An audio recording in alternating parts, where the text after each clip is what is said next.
이재명 후보의 당선이 매우 유력해졌습니다. 7일 서울고법 형사 7부는 대통령 후보인 피고인에게 균등한 선거운동의 기회를 보장하고 재판의 공정성 논란을 없애기 위해 재판 기일을 대통령 선거일 후로 변경했다고 밝혔습니다. 즉 대선 뒤에 열린다는 것이고 민주당은 이렇게 빠르게 즉각 대응합니다. 말 그대로 이재명 후보의 재판은 이제 완전 중지된 겁니다.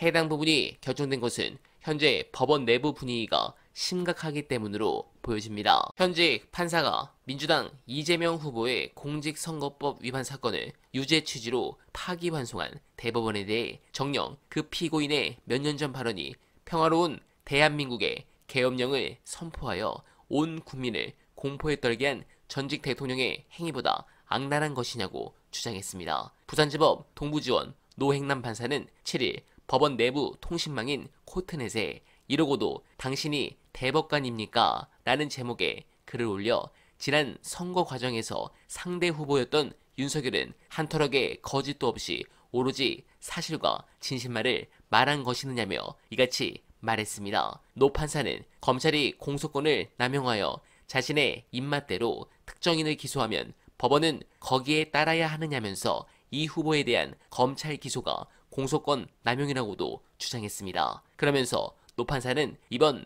대법원 판결은 너희들이 주권자 같지 아니야, 너네들은 내 밑이야 라는 얘기로 들린다면서 조희대 대법원장에 대해 특정인이 대통령 당선되는 것을 결단코 저지하기 위해 사법부 독립과 법관의 직업적 양심을 정치 한복판에 패대기 쳤다고 말했습니다.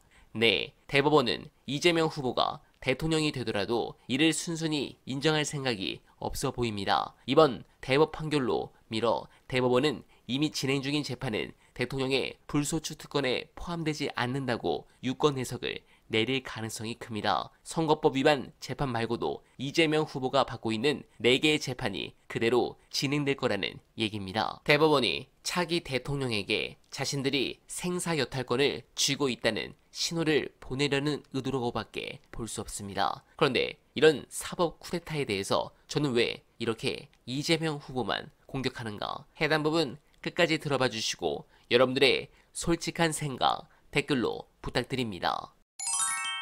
이재명이 왜 사람들이 그토록 싫어하는가? 예를 들어서 이 사법의 엘리트들이 사법의 엘리트들이 왜 이렇게 싫어하는가? 이건 이재명의 행정, 이재명의 정치가 갖고 있는 탈권위주의적 성격이에요. 그거는 그렇죠. 탈권위주의고 확실히 탈권위적. 그래서 어떤 사람들은 탈권위적이면서 탈권위적인 것이 가장 중요한 것은 도덕과 무관하다는 거예요. 기능적인 게 중요한 거예요. 그러니까 이분의 이재명의 정치 또는 행정의 스타일은 너하고 나하고 인격적으로 가까우니까 통하니까 이렇게 해서 인사를 하거나 이러지 않아요. 이 역할에 이 문제 해결에 무엇이 가장 필요한가? 누가 필요한가로 한단 말이에요. 우리 역사에서 없었던 인물이에요. 맞아요. 그러니까 원래 미국식 프라그마티즘인데. 그렇죠. 예를 들자면 노무현 대통령이나 문재인 대통령도 그런 스타일이 아니에요 지금. 네. 이분들은 촘촘하게 인격적 연결돼 있어요. 그 세력이. 네. 근데 그래서 흔히 이런 말 해요. 이재명 대표 주변에 사람이 없어. 이런 말 하는 사람도 있거든요. 네. 그건 사태 파악을 못하는 거예요. 이재명 대표가 사람과 관계를 맺는 방식은 도덕적, 인격적 관계를 통해서 그 사람들을 쓰는 게 아니에요. 기능적 연관관계 속에서 기능적 연관관계 속에서 사태를 해결하는 문제를 해결하는 유형이거든요. 그렇기 때문에 행정이 효율적이죠. 효과적이고. 그래서 사고가 안 나는 거예요. 그래서 그런데 사람들은 막 뒤에서 친하게 지내고 어쩌고 해서 막 뭐 부정이 있을 거예요. 아무리 찾아도 없잖아요. 없지. 찾을 수가 없거든. 대장동 아무리 찾아도 나올 수가 없어요. 뇌물이 안 나오거든. 네. 자, 그런데 그런 사람이 자기들이 보기에는 자기들의 이 집단적 망탈리티에 가장 멀리 저 두려움을 주는 존재인 거예요. 특히 경청 투어 하고 있잖아요. 경청 투어. 이게 잘 보시면 진짜 경청한다 보면 가서 수첩 들고 와가지고. 그러니까 이재명 대표의 가장 그 느낌이 저는 이 소설하고도 비슷하다고 생각해요. 경청이라는 소설이 있거든요. 경청이라는 소설 소설 안 읽잖아 어차피. 소설 안 읽죠. 소설 안 읽는데 경청이라는 소설이 있는데 저기 나오는 지금 소설이에요. 무슨 소설? 김혜진 씨가 2022년도에 발표한 소설인데 자기가 어쩔 수 없이 사회로부터 버림받거나 고통받는 사람들은 더 고통받는 사람의 목소리를 듣거든요. 심지어 고양이 아픈 소리도 듣는단 말이에요. 오케이. 그런 것을 아주 소설을 잘 지금 세대가 그걸 요구하고 있거든요. 거기에 가장 가까이 가는 사람이 누구예요? 이재명이에요. 이재명은 온 신경을 다시 말하면 주변에 있는 정치 고관여 자기 주변에 있는 사람들하고만 상의하지 않아요. 온 오프라인에서 이야기되고 있는 모든 담론에 신경망을 놓고 있어요. 그거 맞아요. 그러니까 그래서 작은 게시판에서 벌어지는 일도 다 알아요. 다 파악하고 있어요. 파악하고 물어보면 답변도 해요, 다. 네. 누가 물어보든 관계없이.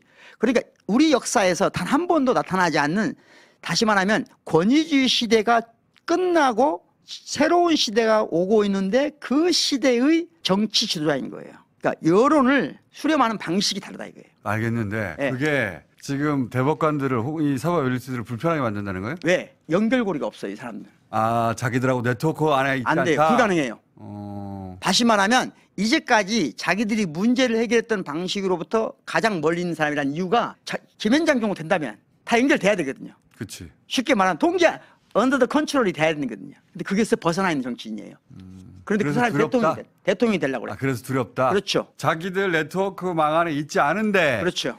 그 사람이 자기들 망 안에 있지 않은 사람이 권력을 쥐는 게 두렵다. 그리고 더군다나 민주당이 지난 총선에서 그런 체제를 갖추었잖아요. 다시 말하면 지금까지 기득권 세력의 네트워크로 움직였거든요. 그런데 기득권 세력의 네트워크가 아니라 일반 시민들이 형성한 온 오프라인의 광장으로부터 의견과 의지를 수렴하고 있어요. 그래서 조선일보도 당하는 거예요. 그렇지. 연결고리가 없어가지고. 그렇지. 그러니까 지금은 정당이란 가장 중요한 기능이 정치적 의사 형성인데 그 정치적 의사 형성이 기존의 기득권, 권위주의 방식으로 형성돼 왔던 그것과 민주당이 작별을 했어요. 조선일보 사설도 영향을 미치지 못하고. 끝났어요. 네, 공감합니다. 법조계에선 조직적 차원의 대법원 존재감 과시, 대선에서의 영향력 행사 의도 외에 기득권 법조 엘리트들의 이재명에 대한 거부권 표출이라는 해석이 확실해 보입니다. 자신들을 정치 영역을 포함한 사회 질서의 수호자로 여기고 이재명이 대통령이 돼서는 안 된다는 뜻을 노골적으로 드러냈다는 지적입니다. 대한민국의 주권이 국민이 아닌 대법원에 있다는 오만한 인식이 아닐 수 없습니다. 또한 이런 만행은 개혁을 막으려는 것으로 선제적 조치를 했다고 보여집니다. 이재명 대통령과 민주당이 헌재 불소추 특권에 대한 권한쟁의 심판을 제기한다 해도 결론이 나기까지 수개월 정도가 소요됩니다. 새 정부가 힘있게 개혁을 할 수 있는 기간이 출범 후 1년 정도인데 또다시 억울한 사법 리스크에 발목이 잡혀 권력 행사를 제대로 하지 못할 가능성을 노린 겁니다. 조이대 반드시 처벌을 받게 만들어야 합니다. 특검 수사로 사퇴시키는 것은 물론 윤석열처럼 차후 비참한 삶을 살도록 만들어야 합니다. 여러분들은 어떻게 생각하십니까? 댓글로 소중한 의견 많이 부탁드리며 어네바는 오늘도 최선을 다하겠습니다. 여러분 고맙습니다.